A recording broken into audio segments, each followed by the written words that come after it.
Ikaw na lang ba palagi ang naghahabol sa kanya? Yung para bang mababaliw ka talaga sa kakahabol sa mahal mo dahil sa sobrang mahal na mahal mo siya at ayaw mo na siya ay mawalay sa'yo. Lalong-lalo na ngayon na nagkamalabuan kayong dalawa at nararamdaman mo na siya ay nanalamig na sa'yo. Gusto mo ba na siya na naman ang maghahabol sa'yo? Yung para bang mababaliw talaga siya sa kakahabol sa'yo at manumbalik ang sobrang pagmamahal at sweetness niya sa'yo.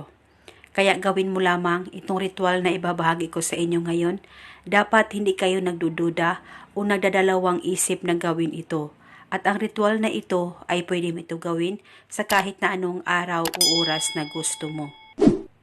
Ang gagawin mo lamang, kumuha ka lamang ng garapon at lagyan mo lamang ito ng asukal kahit kalahati po sa garapon. O pwede ring punuin nyo ang garapon pero wag po masyadong punuin anang hindi po matapon ito. At pwede kayo gumamit ng white o brown na asukal. Basta depende na po sa inyo kung anong meron kayo. At pagkatapos, kunin mo ang larawan niya, actual photo niya, dapat meron kayong actual photo niya. At pagkatapos, kunin mo lamang ito. At sulatan mo sa likod ng kanyang picture o larawan niya ng isang beses na buong pangalan niya. Dapat totoo niyang pangalan at dapat alam mo ang kanyang tunay na pangalan. At pagkatapos mo nang masulat ito, ay ibaon mo lamang itong larawan niya. Pwede mong i-roll ang larawan niya at ibaon ito sa garapon na may asukal. At kung sakaling wala naman kayong larawan o actual photo ng target, ay kumuha lamang kayo ng papel at panulat. Maliit lamang na papel at isulat mo ng 3 beses ang pangalan at apelido ng taong gusto mong gawan ng ritual. At i-roll mo lamang ito at pagkatapos ibaon mo lamang ito sa garapon na may asukal. At pagkatapos mo nang mabaon ang larawan niya o di kaya ang papel na sinulatan mo ng kanyang pangalan, hawakan mo muna saglit ang garapon.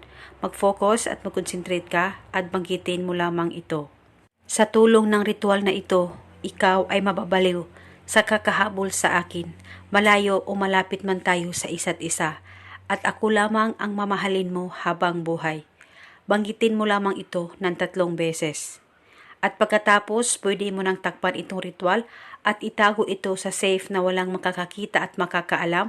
Pwede ito itago sa damitan mo at itago ito pang matagalan. At hindi na po ito kailangan pang bulungan araw-araw, basta itago mo lamang ito.